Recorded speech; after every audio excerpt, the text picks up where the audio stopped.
Hey, y'all, we are back with another dense update. This update is sponsored by Biomax Peptides. Here we go. Well, it's been a little while since Rich has sat down to talk with Sevan and Souza, and they talked about all things mayhem. There's not the stability that you would like to see, or some of the efforts you'd like to see going on in the CrossFit community. And instead of talking about it, you've taken the bull by the horns and you're going to do some of those things. And some of those things are more support for affiliates, which I'd be curious what that is, if that's one of the things.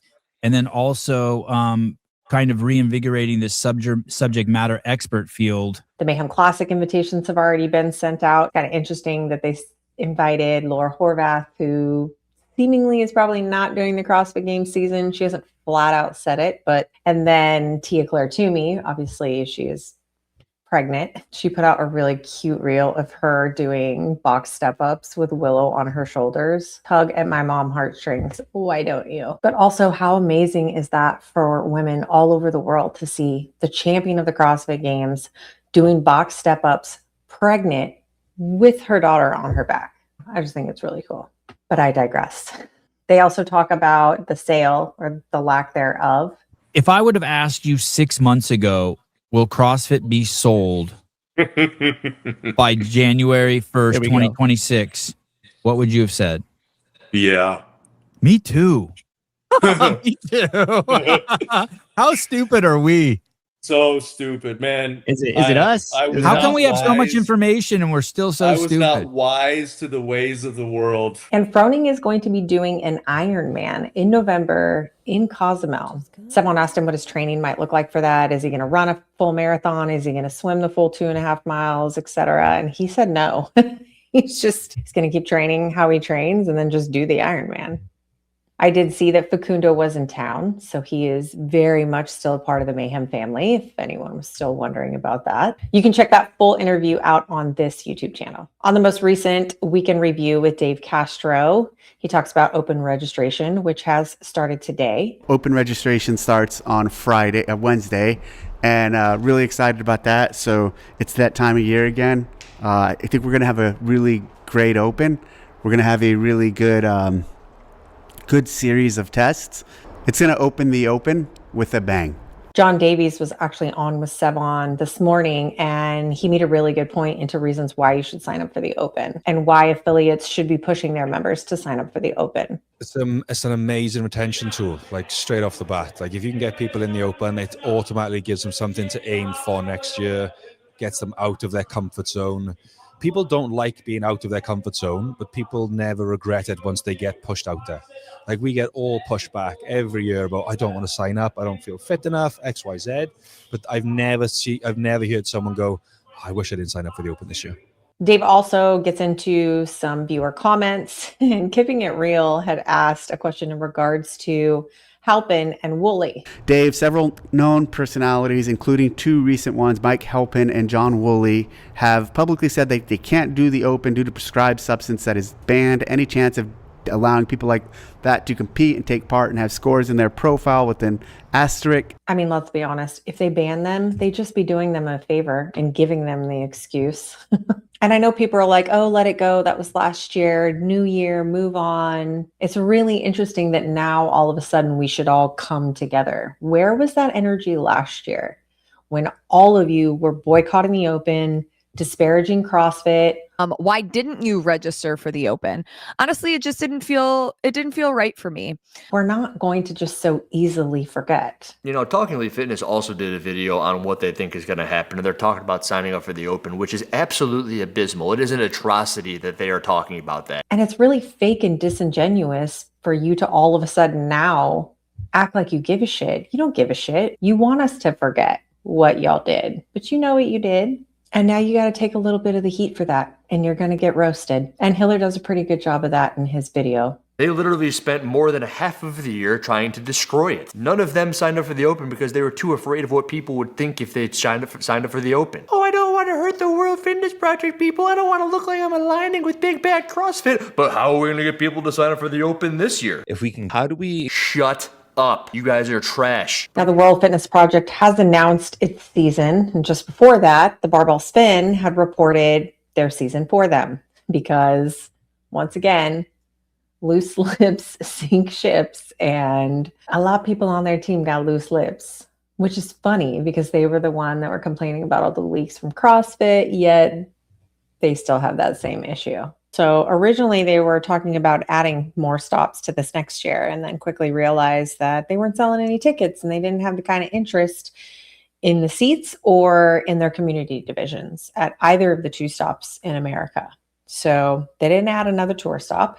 They're starting off with their qualifier. Their first challenger qualifier is the week before the CrossFit Open. So athletes who want to make it into the pro division will have to do this online qualifier from the 18th to the 25th.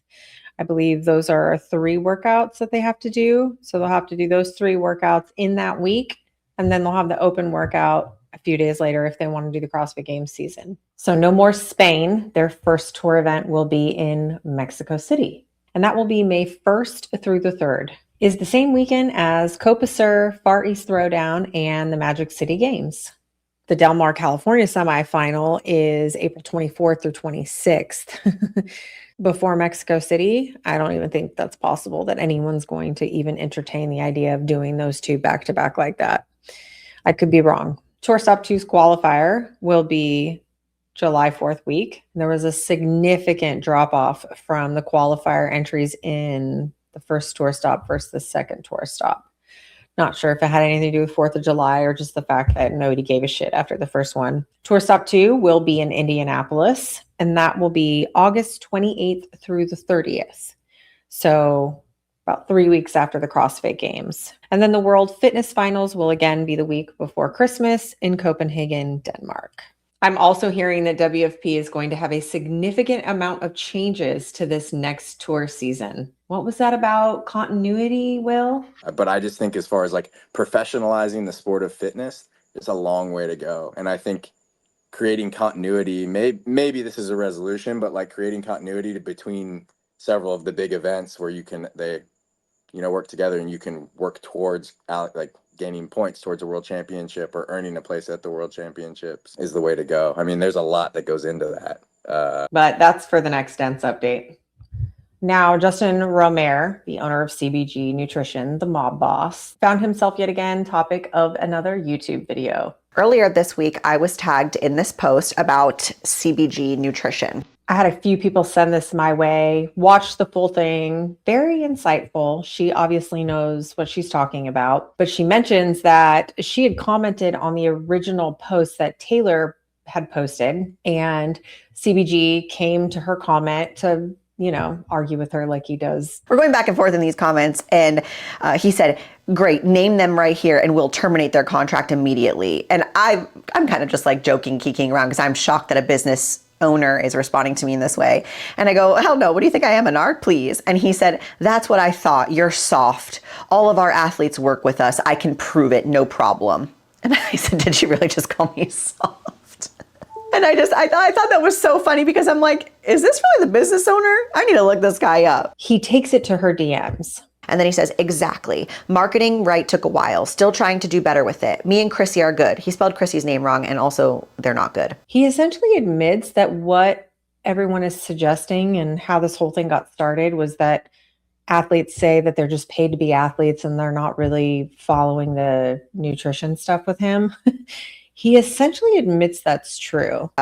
He said, yes, some athletes do it for the money. I get that. But for example, it took me over a year to get Danielle Brandon to give it a shot. She wanted to know she could trust me with her nutrition and be there in person at comps to fuel her. And our athletes don't follow it perfectly all year, but to my knowledge, they have a coach, blueprints, and active communication. So again, my point still remains the same. Yes, they have blueprints. Yes, they have a coach. Yes, they are with CBG. Does that mean that they're not tracking macros? Not necessarily. And does it mean that the general public should not track macros to get their results? Also not necessarily. So if that's the case, why did he go through all this trouble to embarrass himself, make himself look bad if he knows that it is true?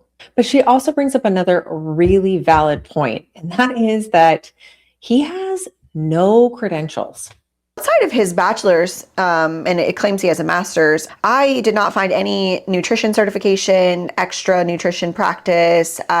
It doesn't say that his bachelor is in nutrition, so I don't really know, outside of working with RP Strength years ago, what type of experience and certifications and education he has in nutrition. He has 0 credentials in nutrition. He was working with the RP Strength company back in the day to help develop these templates. And shortly thereafter, when he left RP Strength and decided to start CBG Nutrition, RP Strength sent him a cease and desist for his version of the blueprints of CBG Nutrition. When I was looking at his website and all his female coaches, I thought, well, there's no dudes? You don't have any men that work for you? Allegedly. He has a no men policy. Does he think that women are easier to manipulate? You promise them this or that and, manipulate them and gaslight them and make them think it's something it's not, and until it's already too late. Someone also said I should look into his mentorship program. Buyers often think that they're paying for a mentorship to then be hired by CBG, not to run their own business. So he gets you in, he trains you on how to do all this, and then he somehow ropes you into that being under the CBG umbrella. There's no entry-level education required. You can just pay him thousands of dollars, whatever his price is, to become a CBG certified coach, which means abso-fucking-lutely nothing. He's just looking to make money off of you. That's it. He goes after those types of people. His ideal client lacks that kind of understanding. He knows exactly what he's doing. And Simply Mander did her video because she's sick of that shit. Heard from a couple people that essentially they interview you for if they think you're good enough to work with them. And they do a lot of these things that I just kind of want to bring to attention in 2026 because, to be honest with you, I'm just kind of tired of it. You don't come up into the CrossFit community and start taking advantage of people. And if you do, you're going to get called out for it. That dense bitch?